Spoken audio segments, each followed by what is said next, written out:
Hello. We continue with our series of the gems of the Alshich Kodesh, and we're at the center of Eikev. I have to tell you, in all honesty, I was up at 4 o'clock this morning, flying back from Houston, Texas, and I'm only just back, so I'm a bit tired. So I hope this doesn't sound very disjointed. We start by looking at our art scroll, as we normally do, and the beginning of the Parshas Eikev, and for those who like more exact mathematical geographic references, is the book of Devarim, Deuteronomy, and it's chapter 7 and it's verse 12. And it says the following words: V'hoya Eikev tishmon es hamishpatim. And it will be, because you listen, that's the translation of the Rambam, although people have got a great deal of difficulty translating this word Eikev, which actually means the same as heel. That's why Yaakov, was called that by the name heel, because he held onto the heel of his brother when he was being born, apparently.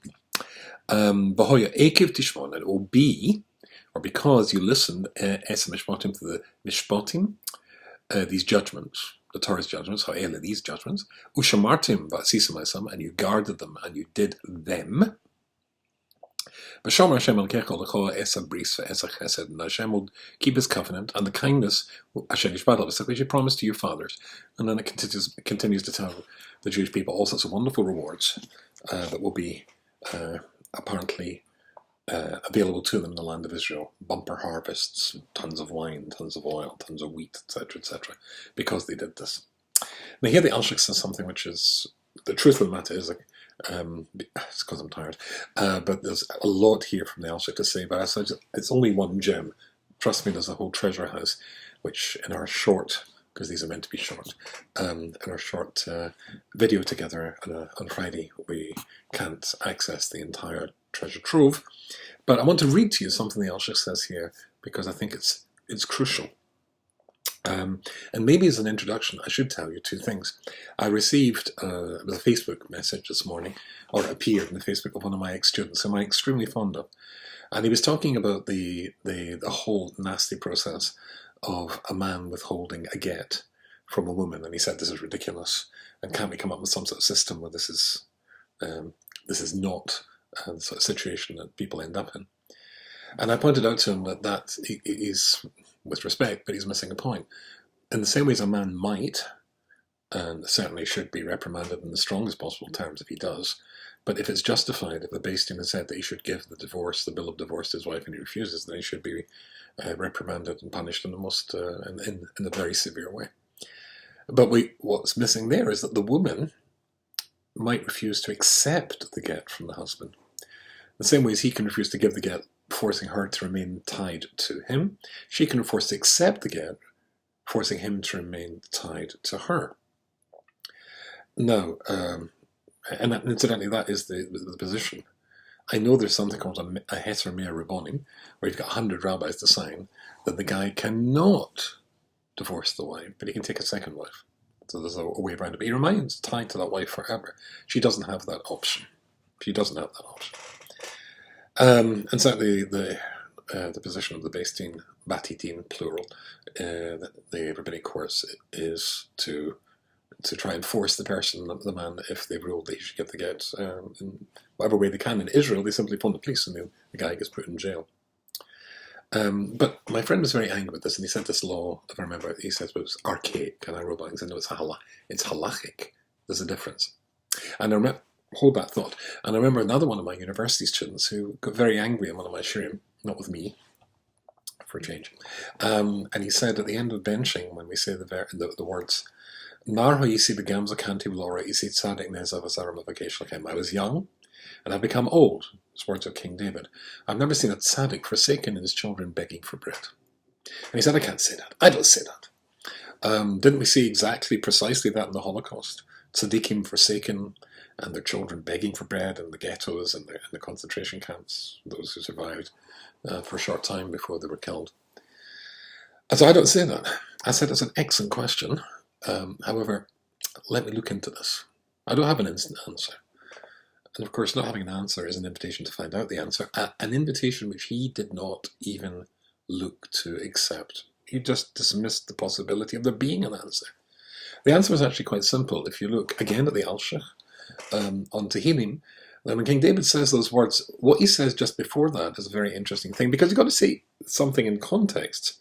And remember, Jews are supposed to have the whole of our Bible at our fingertips.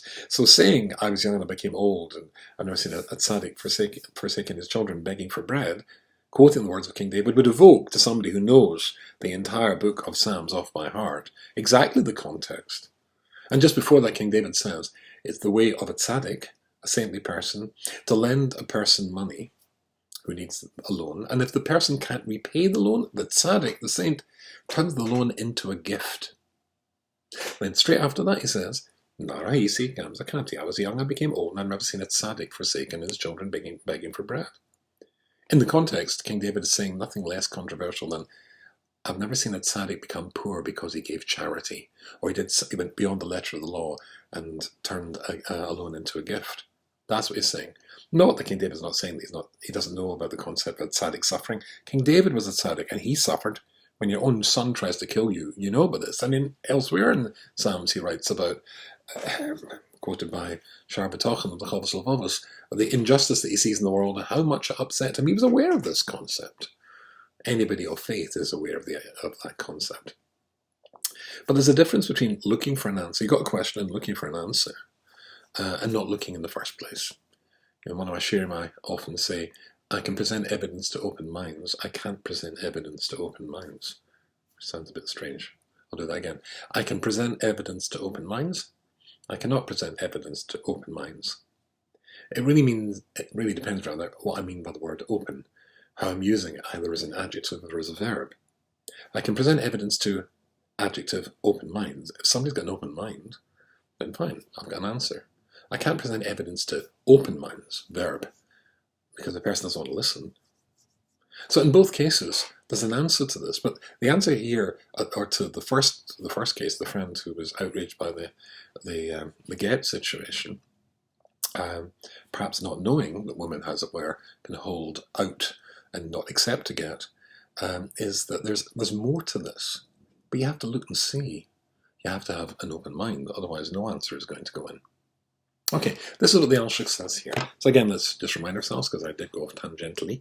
Eikev tishmon and it will be that if you listen to the Torah's judgments, then and you guard them, and you do them, then God will do all sorts of nice things for you. So let me read you the Alshich, something very interesting. The idea is like this. L'lamed la'odam dea, bal yimot be'enav shmias oznov el divrei Torah. A person should never ever minimize or not fail to realize the enormity that's gained by being a listener. Someone who listens. Someone who's willing to listen, perhaps. V'hoya Eikev tishmon.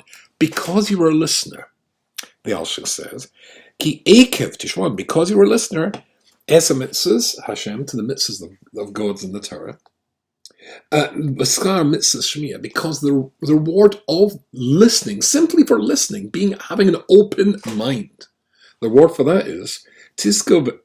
You'll go on kifu shamat and basisam oisam. You'll be able to do them, and asisam oisam, to guard them and do them. But asisam means do. It also means to make them. Make them? Let's see. She'akorab eschem lidei schus ve'asara kol ma'akav ve'azor eschem lahevi eshmir lidei shmir.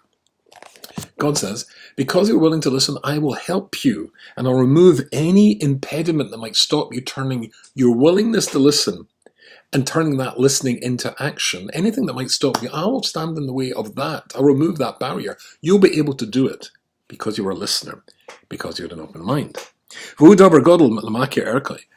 He says it's an incredible thing to realize the worth, the value of being a listener, of listening to other opinions, of listening to other views, ones that maybe you don't understand. I mean, my friend who said that he doesn't say this in the benching because it offended him and he didn't understand it. He's not looking for an alternative view. As far as he was a university student, at this young stage of his life, well, I'm sure if I was to ask him honestly, do you really think that your understanding of the world, your wisdom, your perception of the world is really as complete as it's going to be when you're a man of 25 or 30 or 45, you should grow, and then you'll have different insights. There's a certain arrogance to not want to listen.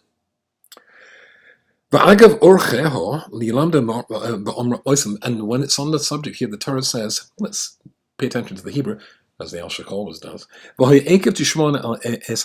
you listen to these mishpatim ha'eli, v'shematim, and you guarded them, v'asisim oisam, and you made them. Let's translate it that way. Listen what it says. Ki mamish asiyah shal havoya ametzias kaim es oisa b'asoisai. And it says, you're actually making something by keeping the mitzvahs, by listening and keeping the mitzvahs. Ki mamish yotza or abori malach meikas mitzvahs.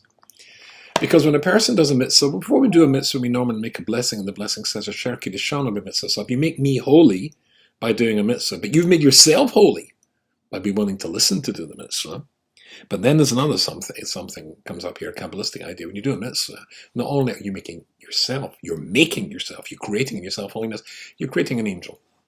Every mitzvah, the same when it comes to an avera, a negative thing, a thing you shouldn't do. You create a negative force, or you create a positive force. And you're making that.